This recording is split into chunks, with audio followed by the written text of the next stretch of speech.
Good morning, everybody. Distinguished speakers, scholars, and scientists present here, external development partners, academia, ladies and gentlemen. We have national as well as international commitments. We have achieved the goals and targets of SDGs by 2030 and LDC graduation by 2022. And also we have achieved the goals and targets of WHA 2025. And the national plan is 14th three-year plan. And also we have achieved the goals and targets of our 14th three-year plan. After we started the multi-sector nutrition plan 2013 to 2017, Nepal has made remarkable progress in reducing stunting on the 5 years children from 57% in 2001 to 35.8% in 2016. However, stunting in young children still remains unacceptably high. Thus, for Nepal, stunting and other forms of malnutrition remain the unfinished agenda from the Millennium Development Goals era. And right now we have the MSNP plan going on. It's like going to end this year. And here the 7 ministries are engaged. And this is about this agriculture, health, and nutrition academy week. And here at the moment, the 7 ministries, they are agriculture, livestock, water and sanitation, women and children, health, education, and local development ministries are engaged in this process. Before I address what the government and partners are doing to address malnutrition in Nepal through the multi-sector nutrition plan, let me first highlight what is at stake in Nepal as a result of malnutrition and why the government is giving nutrition its utmost focus. It is estimated that malnutrition in Nepal contributes to about 50% of child deaths, which is currently at 38 deaths per 1,000 births, and translates to about 25,000 deaths per year.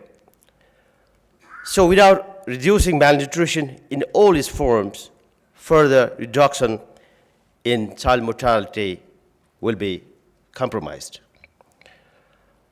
For Nepal to graduate from a least developed country by 2022, there are 3 criteria mainly, and they are income, 1, number 2, human asset, and number 3 is nutrition, that is percentage of population, and the economic vulnerability, that is 3rd, and the human asset index, that consists of nutrition, where the percentage of population undernourished, and now it can be easily concluded that nutrition contributes to all the 3 components of this human asset index.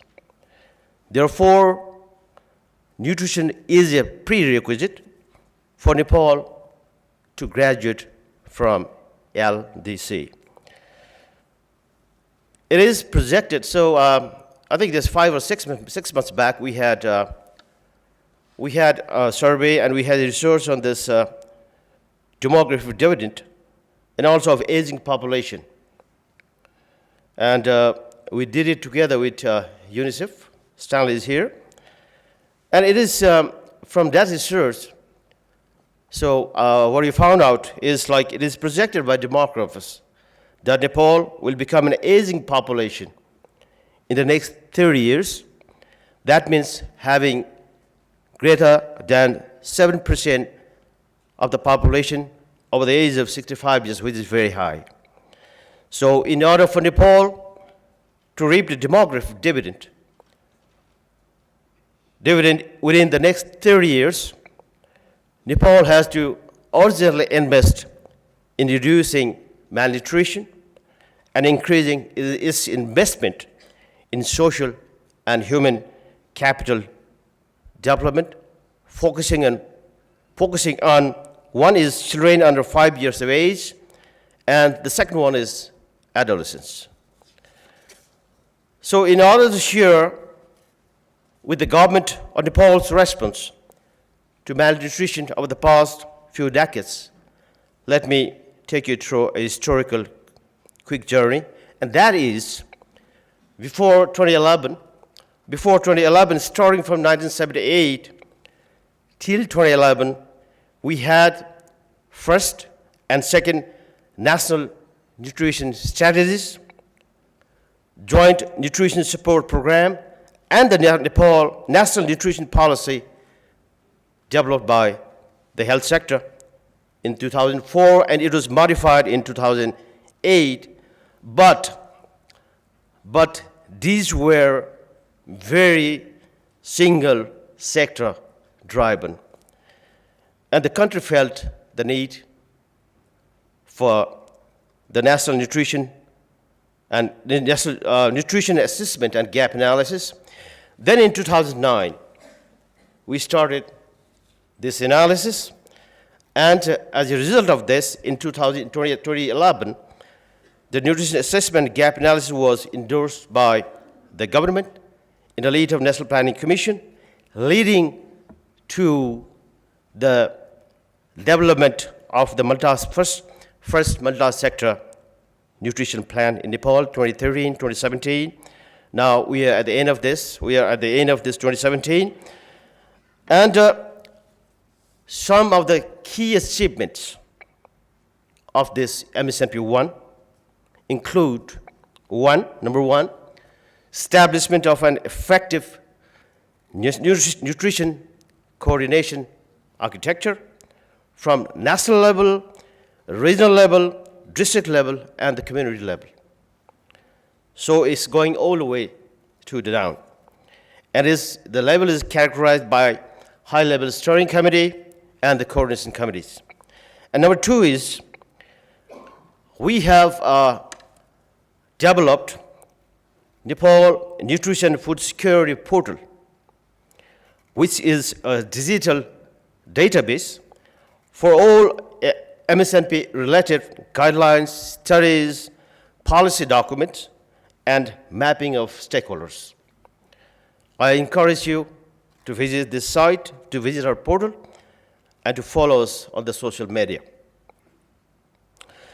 And the third one is the government annual expenditure for nutrition has more than doubled from 49.7 million US dollar in 2013 and 2014 to 108.8 million US dollar for fiscal year 2016 and 2017.